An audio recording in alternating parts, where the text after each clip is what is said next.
We are live, good people.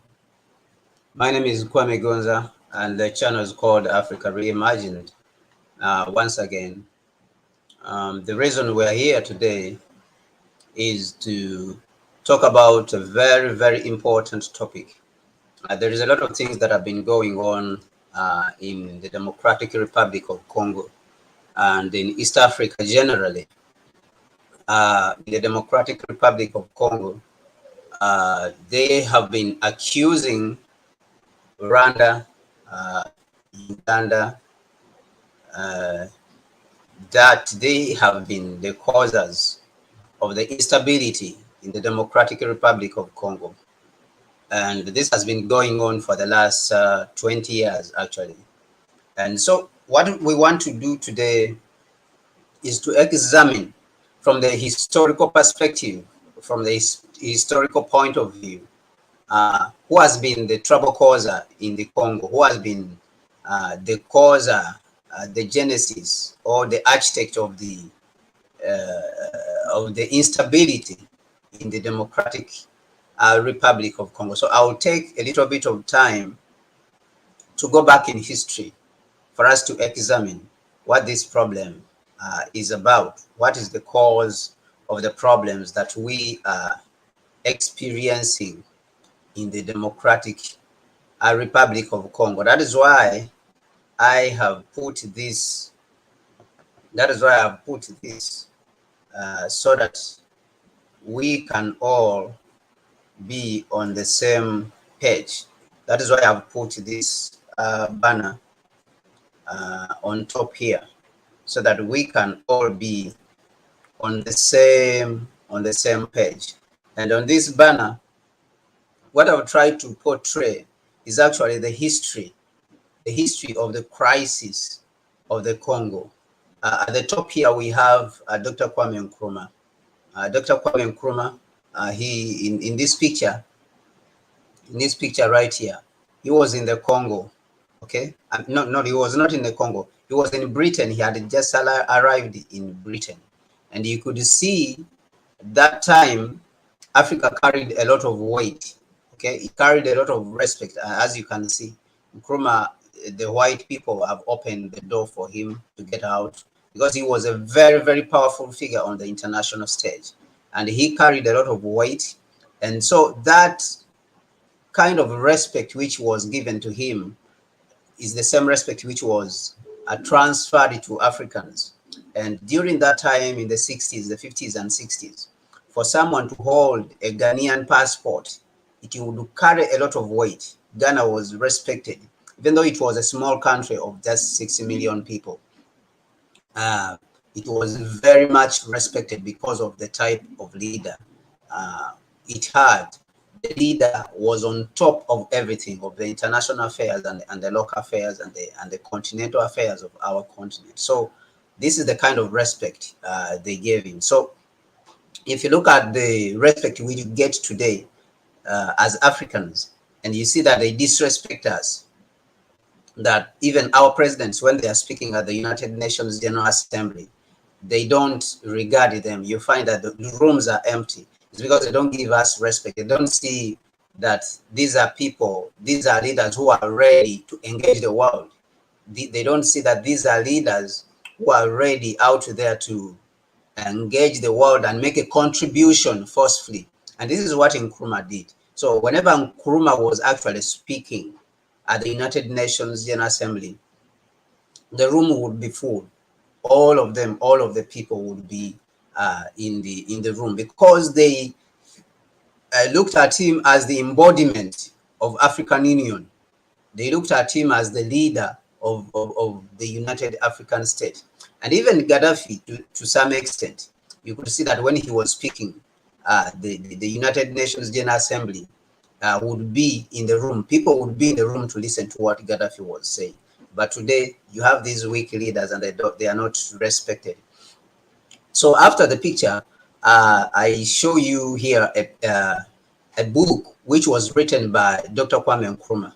That book is called The Challenge of the Congo. Like I said, I wanted to go through the history because Blinken was in Rwanda and recently this week, this very week, and he was blaming Rwanda for causing chaos in the Congo, that Rwanda is sponsoring, rebels in the Congo. So what we are trying to get to is, we are trying to get to the bottom of this problem. We are trying to see how did this problem come about, the problems that are happening in the Democratic Republic of Congo. And especially right now, Congo has just recently been admitted into the East African community. So we are going to the root of it to scrutinize and understand why do we have the problems in the Congo. Now, that's why I started with Nkrumah. Nkrumah is someone who wrote this book called The Challenge of the Congo. The Challenge of the Congo. Nkrumah wrote this book after he has seen the numerous problems in the Congo as, as an infant independent nation, because Congo achieved its independence in 1960, okay, under the leadership of Patrice Lumumba. And within a period of 6 years, within a period of 6 months, in 1961, Patrice Lumumba would be murdered in broad daylight. But Nkrumah was at the center of trying to find a solution for the Congo.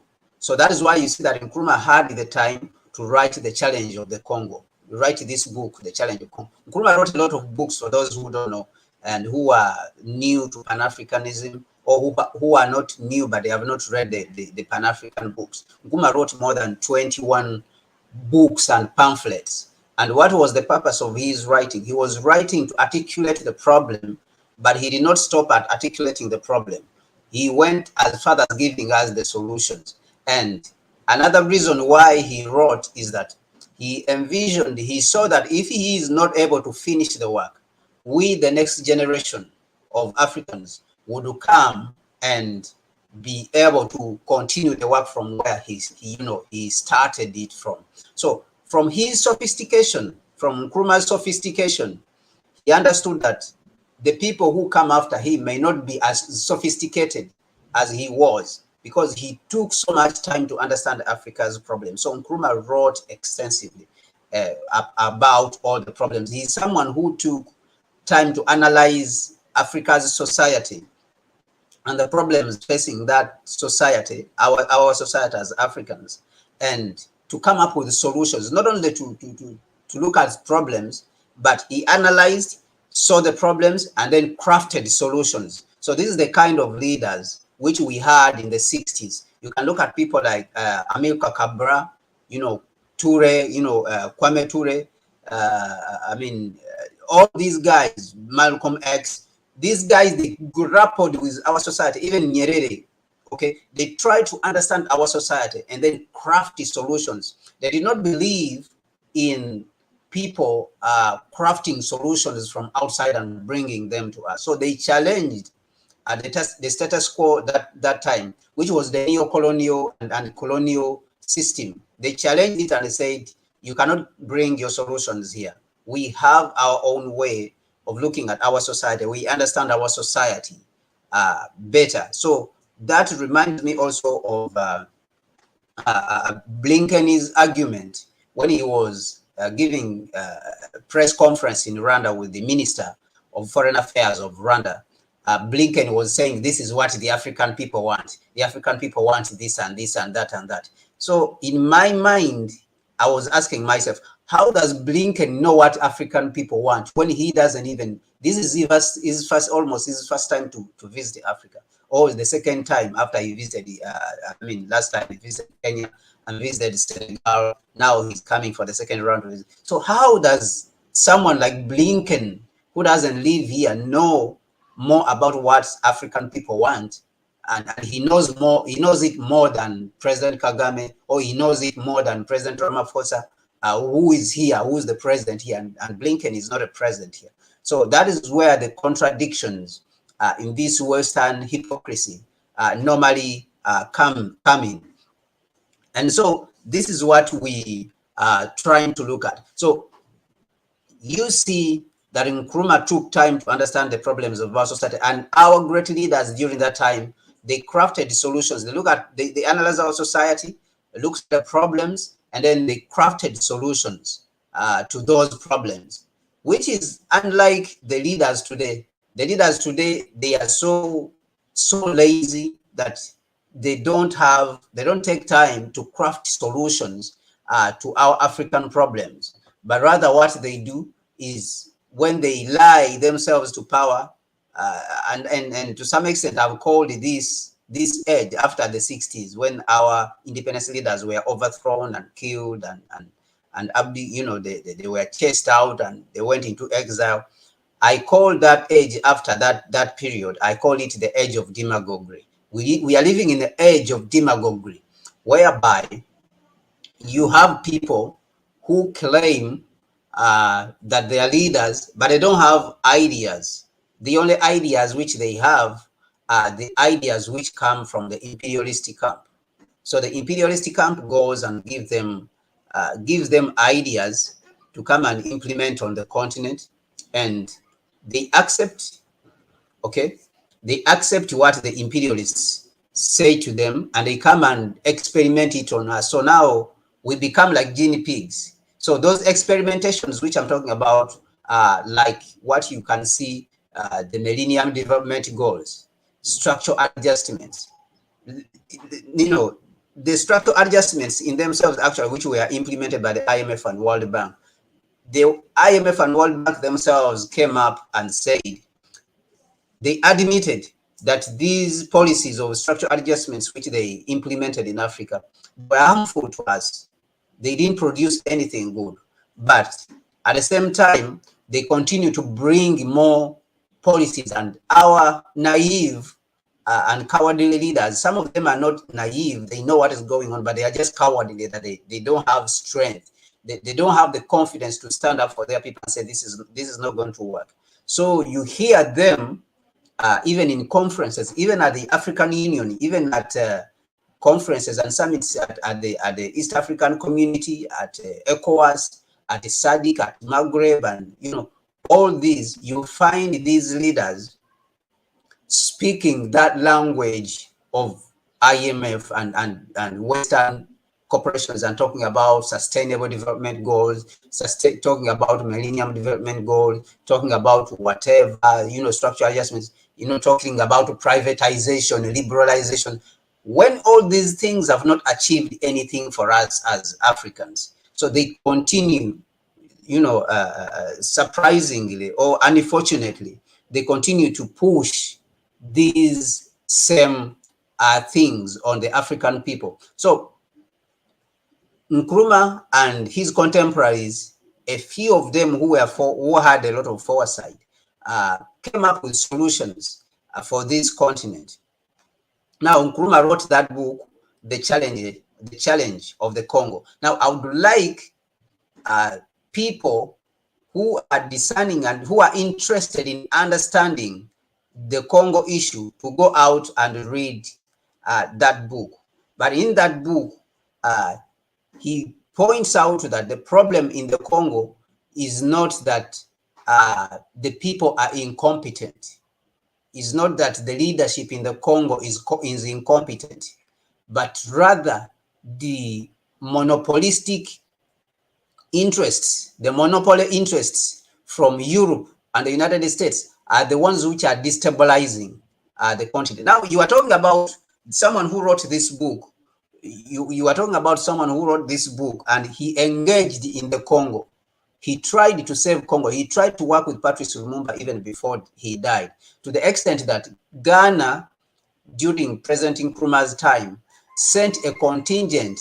He sent in the Ghana Armed Forces as part of the United Nations, because he wanted to play, under the international, and he sent in the Ghana Army, with under the aegis of the United Nations, to be able to protect the government, to be able to protect the government of Prime Minister Patrice Lumumba.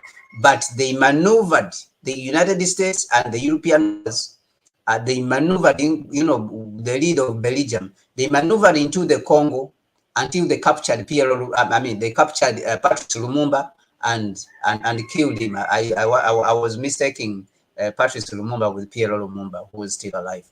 So they connived against Nkrumah, and they killed Patrice Lumumba in the Congo. And this really devastated Nkrumah, so much that he wrote this book. And this book is from experience about what he saw in the Congo. He said that the problem is the Western monopoly interests in the Congo. What is those interests? Those interests about extracting Congo's resources.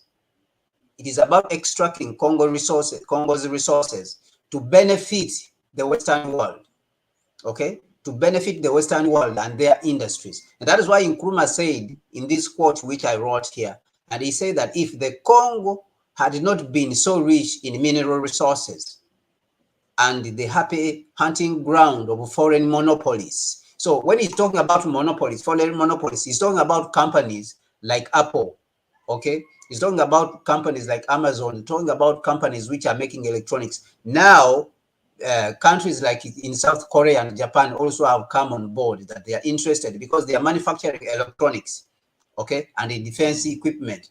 So when they want to manufacture nuclear weapons, they have to look for uranium, and which uranium was, is very much present in the Congo. Even the bomb which was dropped on Nagasaki and Hiroshima on Japan by the United States, that Congo, it is believed that the uranium which was used to make that bomb, it came from the Democratic Republic of Congo. So this is what Nkrumah is pointing out and saying that if the Congo had not been so rich in mineral resources and the happy hunting ground of foreign monopolies, it would not have attracted such anxious attention and might have been left to solve its own problems. So they cannot now leave Africa and the Congo, the Congo and the whole of Africa to solve its own problems because they have so much interest in Africa. Now, how do they achieve this? They continue to push the divide and conquer tactics. They continue to use divide and conquer as a tactic so that they can turn Africans against each other. And I'll come back to that to show you how that is being done even today. This was done before when Patrice Lumumba was there. They divided the army and they created a different government in a different region, especially in the eastern part of in the western part of DRC Congo. No, it is the eastern part of DRC Congo, where in Katanga, where there is a lot of resources over there. So they created groups, and these groups, they would declare themselves as governments there. And now, when they declare themselves as governments, these white people, these imperialists, they would come in and say, we are going to give you money to build your own government, okay? And then these guys, they will give them concessions in mining, gold, coltan, timber, they would mine copper, all these resources. And today, resources like cobalt and copper, they are very important because of the emergence of electric cars, which need motors and they need electric batteries. So all these resources now are present in the Democratic Republic of Congo. Now, there is another book which was written, which is called White Malice. This book right here. I'd like you people to look for this book. It is available on the internet. But if anyone wants this book and you want to read it, you can reach out to me and I'll give you this book so you can read it. White Malice. It is called White Malice, the CIA's attempt at recolonizing Africa. It was written by a lady called Susan Rice. White Malice means grudge, the white grudge against the blacks, okay? White malice. Malice means, jealous, mixed with the anger.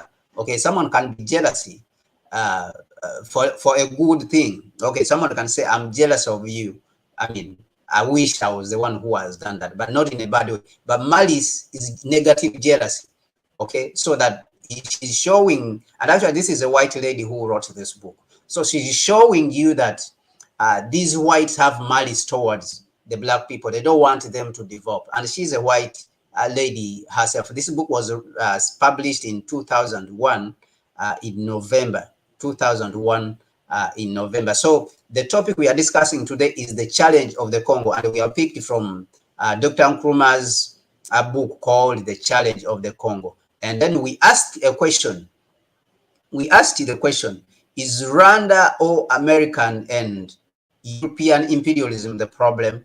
And that is the answer now we are looking for. But below that, we also have a couple of books here which you can go out there and read through. These books are about understanding Nkrumah's revolutionary process. And like I said, he wrote a lot of books. Nkrumah wrote a lot of books that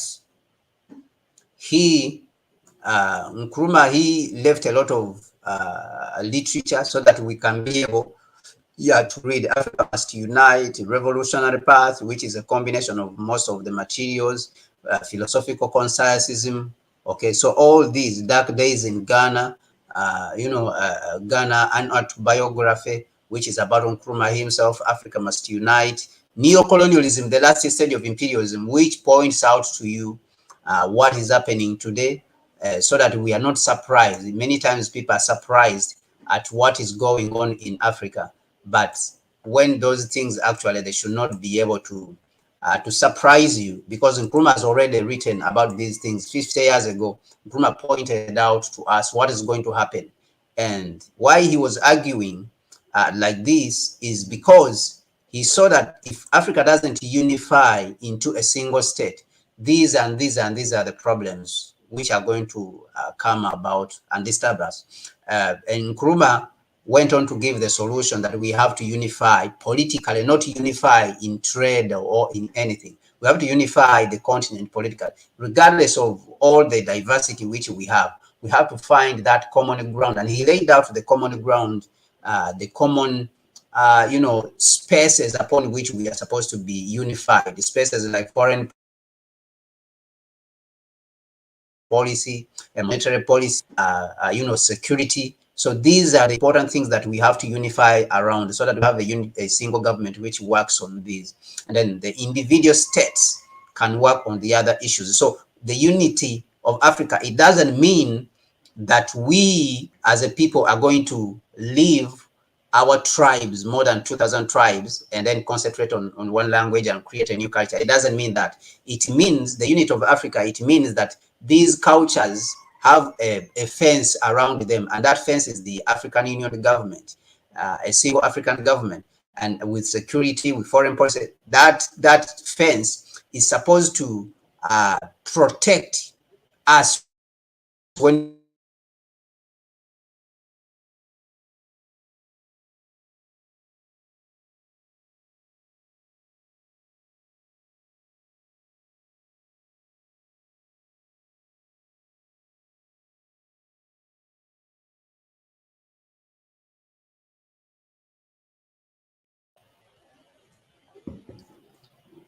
our cultures, sorry for the interruption because of the internet network. So our cultures, which are very, very important. So this is what Nkrumah meant by uniting the continent, because many people like Museveni and Nyerere, they were arguing that, oh, the continent is so diverse.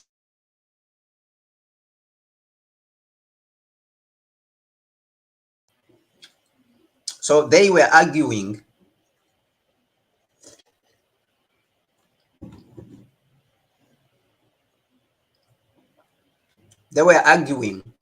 that how can we unify a continent which is so diverse, okay?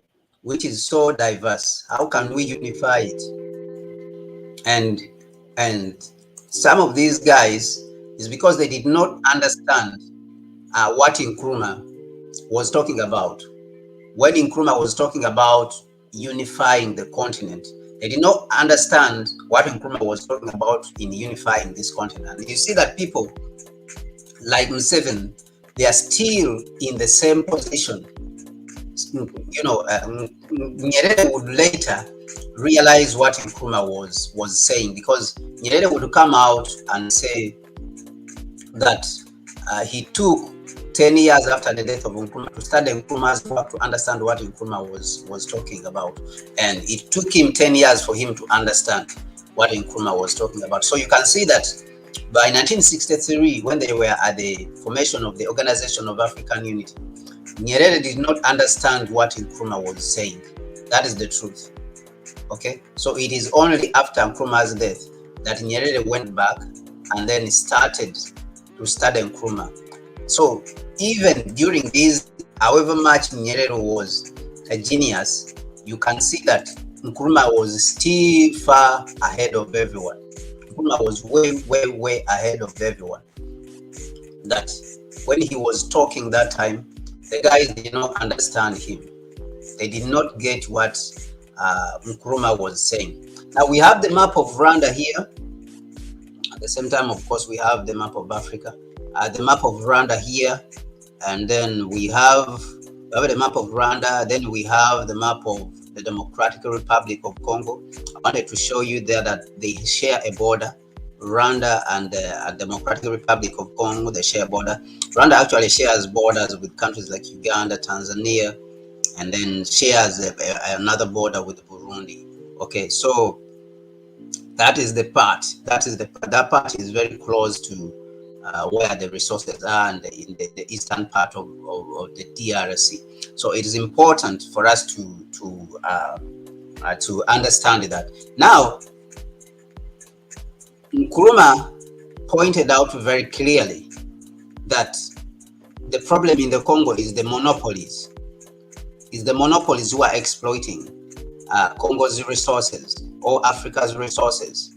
But at the same time, they try to blame the Africans and say it is because the Africans are incompetent, they cannot manage their own countries.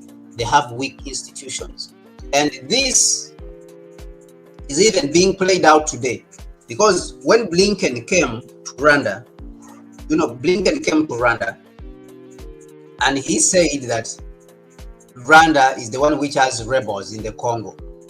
Okay, and that is where the problem is. That is where the problem is because Rwanda is in the Congo. That is where we have conflicts in the Congo. But let us examine when was Rwanda formed as a functional state. Rwanda was, after the 1994 genocide, 1994, 1993, 1994 genocide in Rwanda. Rwanda was formed in 2000, 5 years after the genocide. That is when President Kagame became the president of Rwanda. But these people, the colonialists, had been in Rwanda for the last 600 years. You remember King Leopold, who carried out a genocide in Rwanda that killed more than 20 million Africans. So that is Belgium. That was the work of Belgium and the Europeans. So now when the Congo attempted to get its independence, these people, they resisted that independence. And the resisting of that independence is because the people in the Congo, under the leadership of PLO, Prime Minister Patrice Lumumba, were taking back their resources. They were taking back their resources. The people were taking back their resources. And these people, they didn't see it necessary. They saw it as insulting them for Africans to control their resources. They don't want Africans to control their resources. They want Africans to be beggars. These people want to steal our resources, take them to England and Europe and Canada and Australia, refine them and bring them back. And then they take peanuts and they call it aid that they are giving us. They are giving it to us as Africans. So they justify this stealing by saying we are giving you aid. They justify this stealing by saying that we cannot manage our own affairs. But when in actual fact, they are the ones who are stealing from us as Africans. They are stealing our resources as Africans and are killing those leaders who are saying we should own our resources. The leaders who are working good for us, like how you saw President Magufuli. He was killed, okay, with all kind of sinister means, and they claimed that he died from COVID. How come it is only President Magufuli who died of COVID, and around him there is no ministers? His minister did not die of COVID, and no other people in the crowd who are dying of COVID. So you can see that they killed President Magufuli because he stood up for us. They exiled and they removed President Nkrumah from power because he stood up for us. People like Milton Obote of Uganda, they were removed from power because they stood up for the African people. So this is what they do. But when they finish doing this satanic work, this sinister work, then they come back and blame us. So this is the trick which they are using. So that is what you are seeing that is going on when they are blaming Rwanda for the chaos in the Congo. But remember one time President Kagame said that if you are talking about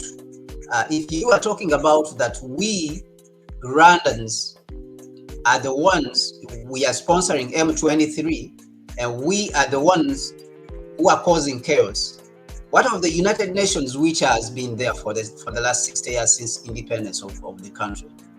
So he asked that question, and actually he said that if the problem in Rwanda, I think he mentioned this at the beginning of the year with a certain interview. It was either Al Jazeera or France 24, and he said that if that problem in Rwanda had been left to Africans, they would have solved it long time ago. Okay, and because our leaders in many cases are inconsiderate. They don't want to point out that you people are the ones who are stealing. You are the ones who are causing chaos. You are the ones who are giving these groups of rebels weapons to fight in the Congo so that you can steal from us. Sometimes they are considerate. Okay, and this is not to say that we are absolving our leaders of incompetence and the lack of working together, because I think that President Kagame and President Tshisekedi, they should be working together. They should be working together with the East African region leaders, okay, to eject the foreign groups. They should carry out intelligence and find out these groups where they can getting weapons. These more than 100 groups. Some people say it is 200, rebel groups in eastern part of Congo, and this is an area where the resources are. So we are saying that let our leaders. Let the leaders in the East African region and the leaders in the Central African region come together, carry out their own intelligence, which is not part of the part of the imperialists, and then find out the problem. And then when we find out the problem, let us confront the problem and say, you people are the ones who are stealing from us. Because if we come together as a group, 10 leaders, 7, 8, 10 leaders, okay, in this region, these people, there's no way they can stand up against us, and they will be able to eject. I applaud the initiative of the East African force that was created and is going into the Congo to solve the problem. I do applaud that because Uganda is already there, because Uganda was invited by the government of the Congo, but Rwanda too should be included. But Rwanda and Kenya, Uganda and Kenya are already going into under the East African force. So Rwanda, now it brings me to Rwanda, because I say I'm not absolving our leaders of their responsibility. Rwanda, we need to understand the country called Rwanda. Rwanda has been through a genocide since 1993, 1994. So to some extent, you would say that Rwanda is a very suspicious country to anyone, because remember 1 million people died in Rwanda during the genocide. So the government in Rwanda is very suspicious of anyone who talks about a genocide, because they lived through the death of 1 million people. 1 million. Okay? How many people were in Rwanda at that time? I think close to around 8 million or 6 million. But 1 million people died in Rwanda. So the government in Rwanda is very, very suspicious. Okay, it's very sensitive to anyone who wants to incite, another genocide in Rwanda. And that is why you see that Rwanda, to a certain level, has behaved like Israel. It's the same thing with Israel. Okay, but these white supremacists, they don't blame Israel when it is going around killing people. Israel has been going around in Africa, Libya, going to South America and killing people, anyone who opposes the government, who try to attack the government in Israel. The Israel Mossad goes around the world and kills those people. But these guys, they don't think that Rwanda should do that. And if you hear Blinken what he was saying in Rwanda, okay, but the good thing that he was resisted. The people, they told him that you have to respect the laws in Rwanda. You have to respect the institutions. And I applaud the Minister of Foreign Affairs of Rwanda, because he said that you have to respect the institutions and how they work in Rwanda. You just don't come here. You don't know even what is going on here. You know, Rusesabagina is a Rwandan citizen, first of all. Before he became a Belgian or American citizen or American resident, he was a Rwanda. He was born here in Rwanda. So you cannot claim him more than we can claim us. So more than we can claim him. So that means if he has committed crimes here, he has to pay for those crimes here.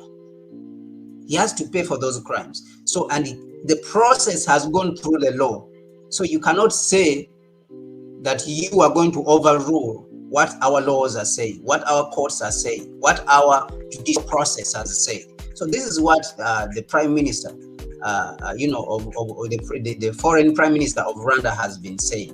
And I think it is very good to be firm, to stand firm, so that these white supremacists can stop going around spreading lies and hypocrisy, because themselves, they don't give due process. They don't give a just representation in the judicial system of people of African descent in the United States. We have more than 1 million you know, people of African descent in the prisons in the United States, even though they constitute 12%, but they constitute 50% in the prisons. So you can evidently see that there's no justice for people of African descent in the United States. There's no justice. But these people, they run around the world, hopping around here, running around the world, spreading this hypocrisy. When they are treating African people in the United States, you know, unfairly, they are treating them unjustly. They claim that they are coming to take care of African people on the continent. So this kind of hypocrisy, I think we have to be bold and point it out. And on numerous occasions, President Kagame has pointed out and said, this is hypocrisy, and we will not put up with it. We will not accept this kind of hypocrisy. And I applaud the president of Rwanda on that issue. So what am I trying to say? What I'm trying to say is that the government in Rwanda experienced a genocide, and any group like FDR, which is in Rwanda, maybe the government the government in Congo may not know about it.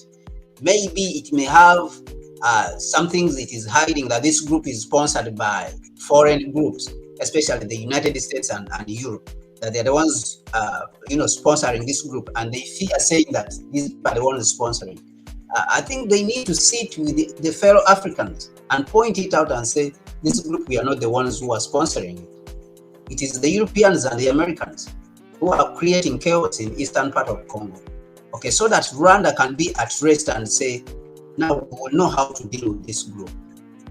We will know how to deal with this group. But because these Europeans and imperialists, they have created groups, rebel groups in the Congo, eastern part of Congo, so that they can continue to plunder the resources there and send them outside. As you have been hearing, you know, Ambassador Chombori Kwao, that there is runways in the bushes in the Congo. This is what it means. They created these groups. These groups are mining. Even they are using child labor to mine the resources and give it to these guys who have created runways. They come there with planes, and even the United Nations vehicles themselves are being used to plunder the resources in the Congo.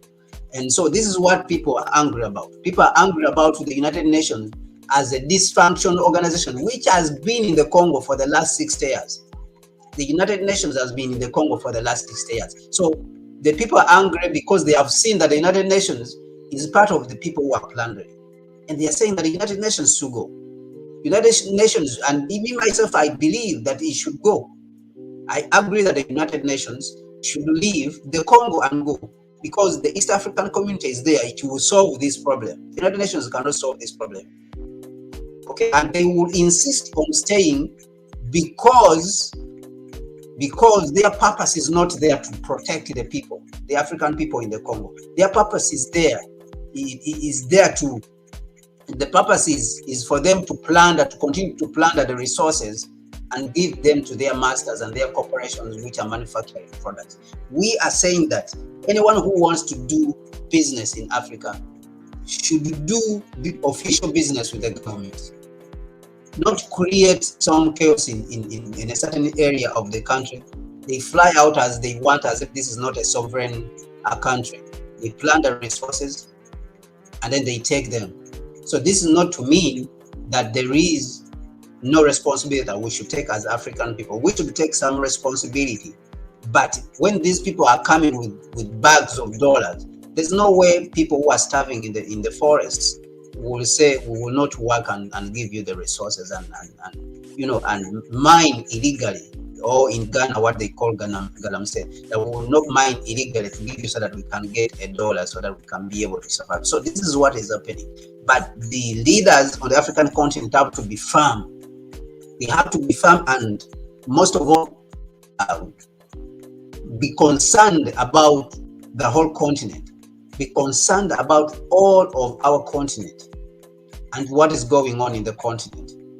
Because the things that happen in Kenya, they affect the people who are in Senegal. They affect the people who are in Morocco, in Algeria. So all of us, we should be concerned about each other, because we are Africans after all. When we go outside this continent, nobody cares about us. Nobody cares about whether we are Ugandans, just like Nyerere said. Nobody cares about whether we are, Cameroonians, whether we are Nigerians. The only thing they know is that these are Africans. So we should take advantage of that to unify our continent for the better, for the good. And that is why we have petitions which are going around, and those petitions have been endorsed by Piero Lumumba Foundation. They have been endorsed by Dr. Edmond Folfak, Pan-African Daily TV, Dr. Susan Sister Shanice. Those petitions, we are putting them down in the description and in the comment section.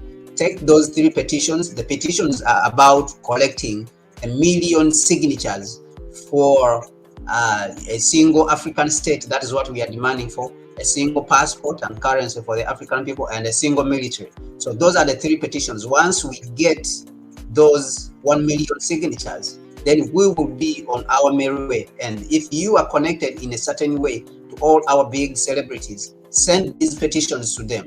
Send the petitions to them so that they can sign it and then blow out there so that we can get more people to sign. And these petitions, they will help us as Africans to be able to participate in shaping the future of our continent, because the leaders, some of them they are very good, some of them and have fear, some of them are completely around, but we will work with those who are progressive and they want to see our continent moving forward, and we will increase the pressure, and we will increase the pressure on the African Union. Then we will work together. So Rwanda has that problem that he doesn't want genocide to repeat in its country.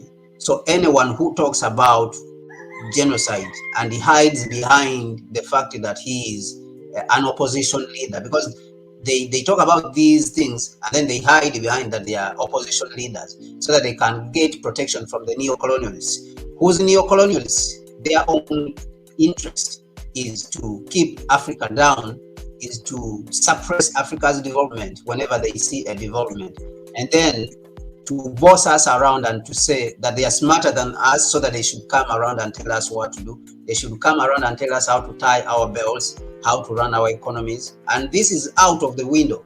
That era is over, because we are smarter, we are equal to them in intelligence. So if I'm equal to you in intelligence, then what are you coming to tell me to do? So we reject any advice that is being given to us by people like Blinken and all the Western diplomats. Some of them who are even average intelligence. We have more leaders. People like Kagame are more intelligent than people like Blinken. So there's no way he can come to Rwanda and tell us what to do. It's the same thing which happened in South Africa, that they were told by the foreign minister, Madame Pando of South Africa, Blinken was told outright that you cannot attempt to tell us what to do and who to associate with. Okay, you can't do that. And we know the problem that Africa is facing is because of her resources. Okay, but Blinken did not want to talk about that. But Madame Pando pointed it out very clearly, and she's pointing out the same thing which Nkrumah pointed out in his book, in The Problem of the Congo. So she said that Congo is suffering. Madame Pando said that Congo is suffering because of the resources which it has. Africa is suffering because of the interested groups. And by interested groups, he means the Europeans and the Americans, and to some extent the Chinese and the Indians. That is why Africa is suffering. So, but Blinken doesn't want to talk about that. He keeps talking about democracy, ambiguous terms. Even his speech, which he gave in South Africa, which he called Africa Strategy, the Biden Africa Strategy, I found it completely empty. There's nothing sensible in what he was saying. He's talking about ambiguous things, talking about sustainability, talking about human rights. So it's empty. There's nothing. That is why the Chinese have been defeating them, because the Chinese are building infrastructure for us. Okay, they are not the best thing we can have, but they are the best thing which we have right now as Chinese, because we see infrastructure being built, we see roads being built. When these white people come to a country, when they come to your region and the roads are bad, they bring the jeep and big cars we can pass, and they go for them, they use those big cars. When the Chinese come, they say we should build a road for you here and you give us this. These people, they use their big cars and come and steal from us, and then they go to their countries. So who is better there? Who is better there than when we are talking about the advancement, the progression of the African continent? So I believe that we must make rational decisions. We must put off coercion and intimidation and corruption that these white people from Europe and the United States and Canada and Australia, they are using to blackmail us and steal from our resources, like how they have done for the last 600 years. My name is Kwame Gonza. The channel is called Africa Reimagined. Like I said, I cite those petitions which are put in the comment section. Those comments are very, very important. And if you have any topic you think that we should discuss, put that comment down there. Put that topic, put it down there. And if you are out there and you would like to be part of this show, so that we always discuss about what is going on in our continent, hit me up and let's talk it out. Let's talk it out, and we will discuss these things together. And we have a weekly roundup also, which is coming up at the top of the hour in about 38 minutes. We want to look at what is happening in the African world, what is the important news that have been happening in the African world. So come and hit me up, send me a message, leave your contact down in the comment section, and I'll get back to you on the topics. You can also suggest the topics which you want to be part of. But we have news which happened in the African world, on the continent, and the African diaspora in the United States, Brazil, and South America, the UK, and all over, wherever Africans are. We want to make this a habit of talking about the affairs of the African people. So I want to thank you very much, and I want to say Africa must unite. Africa must unite. Bye-bye.